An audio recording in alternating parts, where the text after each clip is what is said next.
Jangan lupa subscribe channel YouTube TVRI Bengkulu, like, komen, dan nyalakan notifikasinya.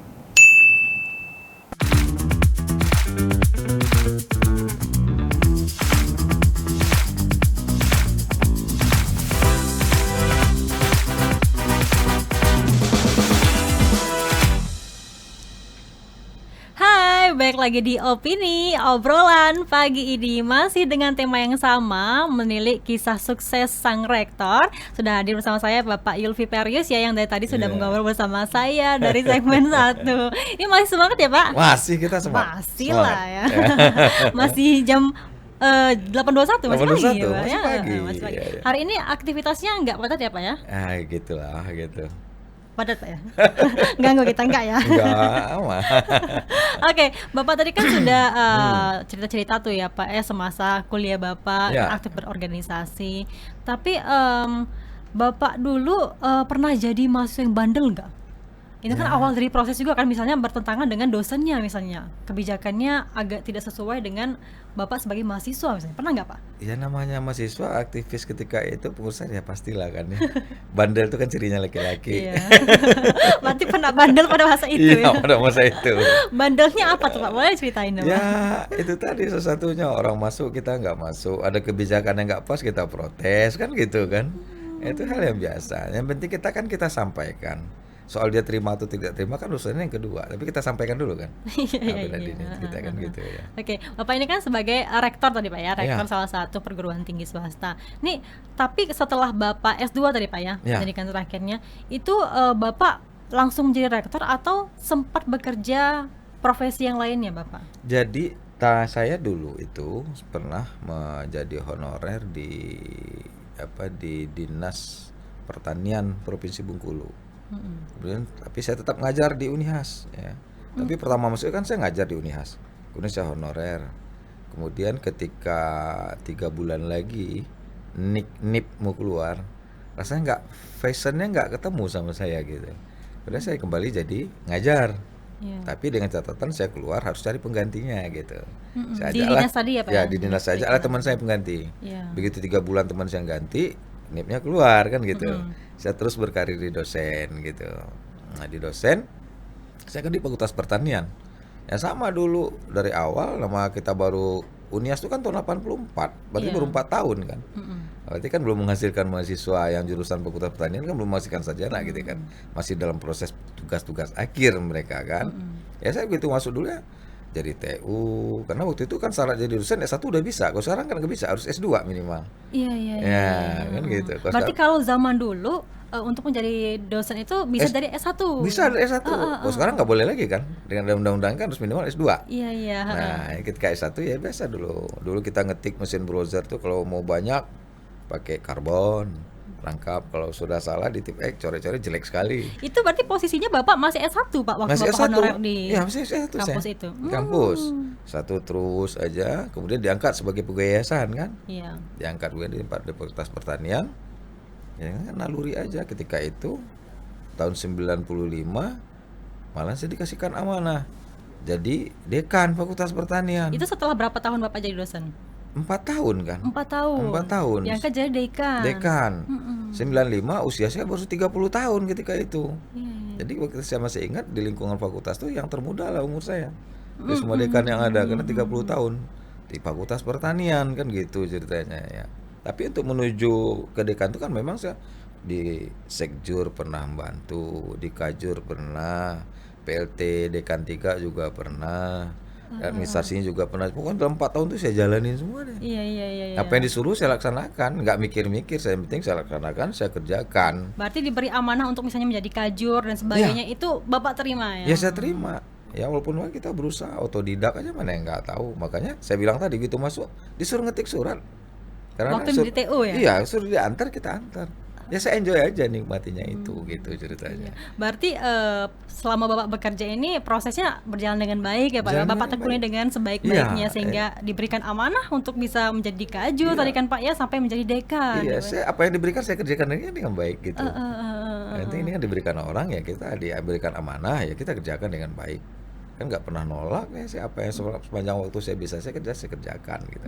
Kan kalau dulu dosen-dosen juga di apa yang kita swasta yang pertama ya di Provinsi Bengkulu, cari mahasiswa, masang-masang spanduk di tengah jalan, saya ikutin. Iya, masih gencar-gencarnya promosi ya untuk mencari dulu. mahasiswa yang kalau masuk. dulu kan kalau nggak ada medsos kan, kalau sekarang udah pakai medsos kan promosinya kan. Berarti kalau dulu promosinya nempel-nempel. Nempel-nempel, masang spanduk, manjat tiang, gitu kan. Masang spanduk kan gitu. Saya ikutin dulu gitu. Iya. Saya ikutin. Nah, kemudian 4 tahun 99 saya sekolah. S2. Ya. Nah, di jurusan yang sama. Di jurusan sama juga, ya? gitu. Ketika S2 ternyata enak banget sekolah ini. Karena ketemu lagi fashionnya organisasi tadi kan. Ya orang pulang, saya nggak pulang, lanjut lagi S3 gitu ceritanya. Berarti Bapak nih gemar belajar ya? Bukan gemar, karena gemar ngumpul-ngumpul kali ya. Iya.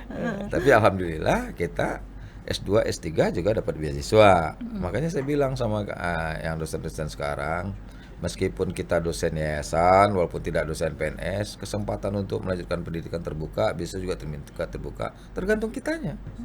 Iya gitu. benar. Ini kan Bapak sebagai rektor ya Pak ya, pandangan Bapak sebagai rektor, apalagi kan sudah menempuh pendidikan yang dari jenjang terbawah sampai tertinggi ya Pak ya. Ini untuk pandangan Bapak sendiri tentang kualitas pendidikan yang ada di Bengkulu ini gimana Pak? Nah kalau kita bicara kualitas pendidikan, sekarang kan tergantung roadmap pendidikan di Indonesia secara makronya seperti apa. Kan turun ke provinsi kan kita menurunkan saja dengan aturan-aturan yang ada. Nah kalau Bengkulu ini kan pendidikan kan cukup maju. Jadi tengok banyak lulusan-lulusan SMA juga diterima di perguruan tinggi yang bagus kan. Kemudian juga banyak yang lulusan berkarirnya walaupun di Bengkulu, luar Bengkulu juga pada bagus-bagus kan. Iya. Jadi dikatakan sama mereka, apalagi kan sekarang perguruan tinggi itu kan tergantung mahasiswanya. Kadang-kadang mahasiswa mau pilih PTN, mau pilih PTS, dia di mana senang aja. Kan yang menentukan syarat akreditasinya. Tapi otomatis bagaimanapun juga PTN tentu ada lebihnya dari PTS. Kenapa lebihnya? Karena PTN itu dibiayai oleh APBN. Iya. Kalau PTS kan enggak. Ya, kalau saya seperti pimpinan, mikirnya kan bukan tridharmanya, mikir juga bagaimana mahasiswa banyak cari uang supaya bisa menggaji.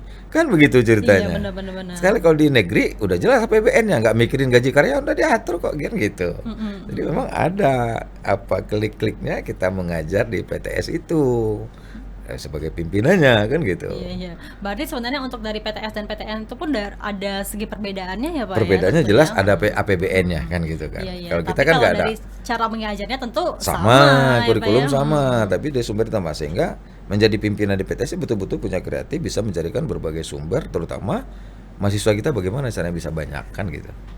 Oke, ini kalau kita balik lagi ya bahas tadi, berarti Bapak selanjutnya S2 tadi Pak ya? S3. Nah, S3-nya di mana Pak? Di IPB juga sih. Di IPB juga. Institut Pertanian Bogor. Waduh, berarti selama S1, S2, S3 masih aktif berorganisasi ya Pak ya? Terus gitu. Tapi pada saat S3 itu masih sambilan bekerja di tempat lain atau fokus untuk pendidikan aja? Saya justru waktu S3 kuliah aja, cuman bantu-bantu dosennya aja. Bantu Kaprodi, kalau ada penelitian dosen dibantuin, kalau disuruh kan ya lumayan kan posisi mahasiswa kan. Gitu. Ikut-ikut dosen gitu ya. Ikut dosen. Itu biasanya kalau misalnya udah banyak relasi ke dosen-dosen tuh untuk menjadi karyawan tuh peluang itu besar tapi ya. Saya kan sudah dosen di Bengkulu, di Unias, nggak mungkin jadi dosen. Kualifikasinya sudah ada salah satunya seperti tapi itu. Kita bisa memetik ilmu yang mereka punya. Bagaimana sih di negeri itu? Nah, mudah-mudahan kalau kita pulang ke kampus kita juga bisa kita tularkan gitu aja sebenarnya. Iya benar. Berarti setelah S3 dan Bapak masih kerja sambilan ya bantu-bantu jadi dosen, baru saat itulah Bapak terpikir untuk menjadi seorang rektor gitu. Enggak, saya nggak pikir. Jadi S3 itu saya selesai 2006. Karena di Unihas itu saya itu doktor yang kedua. 2006 itu baru 2 orang, sama-sama dari pertanian. Di kampus yang sama. Dia di Unihas itu. 2006 sama-sama fakultas pertanian tuh. 2006 punya doktor baru itu. Baru dua. Satu jurusan agroteknologi, satu jurusan perikanan. Tapi lebih duluan agroteknologi, nggak selesai 3 bulan. Kemudian baru saya lagi selesai. Nah, 2006 selesai, 2006 tapi saya nggak pulang karena saya banyak bekerja di kementerian sebagai konsultannya gitu. Kenapa? Karena dari awal tadi waktu kuliah membantu dosen kan banyak biasa dapat kerjaan dari kementerian. Nah kita udah punya teman-teman lah, punya jaringan. Nah kita diajak ya bantuin gitu. Nah kemudian saya pulang ke Bengkulu sambil ngajar kan gitu, 15 hari sekali pulang kan gitu ceritanya. Ini kan Bapak kuliah mayoritas di swasta ya Pak ya? S1-nya. S1-nya. Ya. Pada saat itu Bapak untuk uang kuliahnya itu sembari kerja atau masih minta sama orang tua, Pak?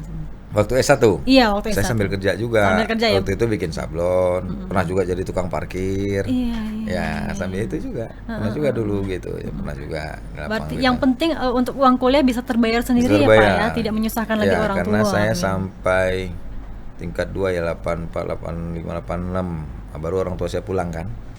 Karena udah selesai dia kursus tuh mau masukkan alat berat ke tambang tadi, orang tua saya pulang kan. Sampai panjang itu saya berusaha sendirilah gitu. Iya, baik. Oke, kita akan break sejenak ya Pak ya, nanti akan kita bahas kembali. Nah pemirsa, kita break sejenak, nanti kita akan ngobrol kembali dengan Pak Peri selaku salah satu rektor di kampus swasta di Bengkulu. Jangan kemana-mana, tetap bersama kami dalam acara Opini Obrolan Pagi ini.